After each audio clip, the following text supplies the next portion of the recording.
So welcome to the first proper video in Project Mayakin, the story of a story. So every story ever made, my story, your story, every story, begins with an idea in the mind of a creative person. An idea that captivates the owner. And although you may not realise it, it's an idea that is the birthing of you as a writer. For better or worse, because this idea means so much to you that you become obsessed with capturing it and harnessing it and expressing it to the world. And you'll willingly give up years of your life to work that story up into 100,000 words or a 2-hour movie or an 8-part TV series because you want to share it with the world. And in most cases, and that's what's true of mine, that whole adventure can be distilled down to that originating idea, and in my case, to a single word. And I'm not going to keep you in suspense any longer. That word is karma. I'm going to write a story about karma. Now, I find it kind of interesting that nobody's ever made a story about karma before, unless you know something I don't. Do please let me know in the comments below if you know a story that's directly about karma. It'd be interesting to know about. And the wonderful thing about having this starting point for me is that I can set about it using what is the most powerful and I would say the easiest route into story development, because I can present my story as a single line of philosophy. I can present that to myself as an author, as the starting point. A bit like the moral message in a children's story, okay? And this is a very, very good starting point. If you, as an author, begin with that moral message, okay, you know the outcome of your story, then you know what the characters are going to have to do to deliver that moral message as the subtext for the whole story. And I'm in that position. So, for example, if you take the story of Little Red Riding Hood, it's apparently, on the surface, an interesting, simple tale about a little girl and her interactions with a cross-dressing wolf, and yet by the end of it, we walk away from this story thinking, young children really shouldn't talk to strangers. Now, that line isn't stated explicitly in the story anywhere, and yet that's what we take away from receiving the story. Now, imagine you're the author and that premise that children shouldn't talk to strangers is your starting point. You instantly know some key things that must happen and some key characters that must be in your story. You're clearly going to need a little girl and you're going to need a stranger, right? The stranger needs to be a bad guy that the little girl shouldn't talk to. And the story must be about how the little girl is going to talk to that stranger and reap an unhappy outcome, which teaches the reader that moral message, exemplifies it to them, shows it to them, and they figure out for themselves that small children shouldn't speak to strangers. So that's where I am with my story. I know my overarching message about karma, so I'm in that same position. I know the conclusion I want to come to in terms of karma. I want my audience to conclude that karma is a thing, and that if you're a bad person doing bad things, karma is going to come and get you. Okay? I know that's what I want the outcome of my story could be. In fact, that could be like a log line for my story, a sort of subtitle. Karma is coming to get you. I think we just made our first step forwards in our joint progress with this story. Karma is coming to get you. Love it. Okay, well, in that case, I know a fair amount about some key characters and events from the get-go. Okay, I have my direction set. I must have a bad person doing bad things and getting away with it. I probably have a victim of that bad person suffering in real time and somehow unable to find justice for themselves. So karma is going to lend a hand. The karma is going to fix the problem for the sufferer and bring the bad guy to book. So the direction is set for my brainstorming of this idea, right? I know some things that take me forwards, and in the theory video that follows this one, I'm going to give you some guidance on how to manage this blue sky thinking and direct it through these early stages to understand if your story idea has the potential to be a great story. You don't want to spend years working on something that isn't going to work out, so we can see those initial signs of goodness. Whatever the form of this initial inspiration, right? It doesn't have to be in the form of a moral message. In fact, that's quite unlikely, okay? Normally it takes a while for you to understand that kind of encapsulating philosophy in your story. It's a fantastic thing to have, but it's very rare that you have that at the beginning. And there are plenty of other forms your inspiration may take, and I'm going to present you with some strategies for capturing that potential, working it, and ensuring you set yourself up to make your story the best it can possibly be. And to understand the process you should follow. But in this video, I want to stick quite firmly on the story development. So I'm going to cut to the chase. I'm going to leap to the point where interesting things are gelling and characters are making themselves known. So I'm going to introduce you to the two main characters, or two of the three main characters as far as I know so far. So, every story is a character journey of some sort, okay? So let's start with my protagonist. He's an elderly gentleman and he's known as the General. He wears a general's jacket and he's sweating and he's stressed as he organises logistics in the theatre of war. He's dodging sniper fire and he's barking orders to his men in a strange foreign language. But the problem is, he's wearing his general's jacket over his pyjamas and he's shouting at his men, but there are no soldiers there. He's actually in the corridor of a secure mental hospital in South London, conducting his logistics while other lunatics walk around him in the corridor. So the first thing to note here is that because we no longer treat people or refer to people with mental health difficulties in this way, this character is setting my time frame. Okay, my story must be set in, I'd say, the 1980s for the General to be locked up in this way, and for me to have this kind of, one flew over the cuckoo's nest sensibility. This implicitly means that the overall feel of the story, particularly when we get to the younger characters, is going to have a sort of cool retro 1980s feel, right? And I love that. That's a good thing, right?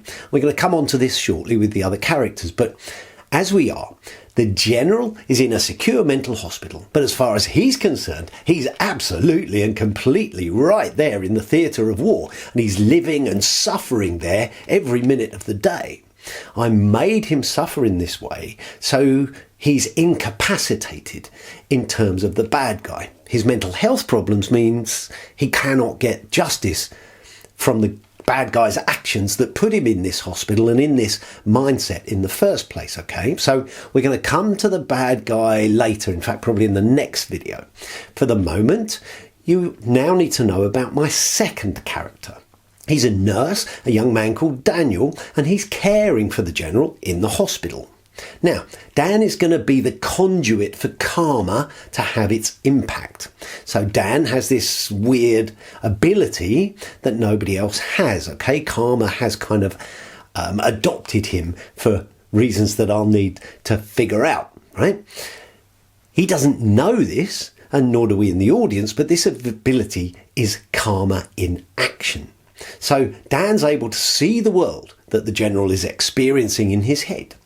When Dan and the General's eyes lock on, the hospital ceiling disappears to be replaced by a granite sky, and a cold wind blows through and the hospital walls fall away to reveal the battlefield, the whole world that the General lives in its full glory, and Daniel is taken there with the General and experiences it for real alongside the General. He can see what he sees. He goes there as if it's fully a real world for him too. It's a little like Inception. When Dan locks on to the General's eyes, he can go there like they did by going into the dream machines in Inception, if you remember that. So when Dan goes there, initially he's freaked out, but he goes several times And over time he discovers something rather amazing and scary about this other world. He discovers that the general is fighting what was a real war. He's living and playing out genuine events from history in his head. Dan goes to that place and with the general, and while he's there he picks up clues. Then when he gets home he checks the history books and finds out the general thinks he's a real person from history. General Alexander Samsonov, 23rd Army commander fighting for the Russians against the Germans at the siege of Leningrad in 1942.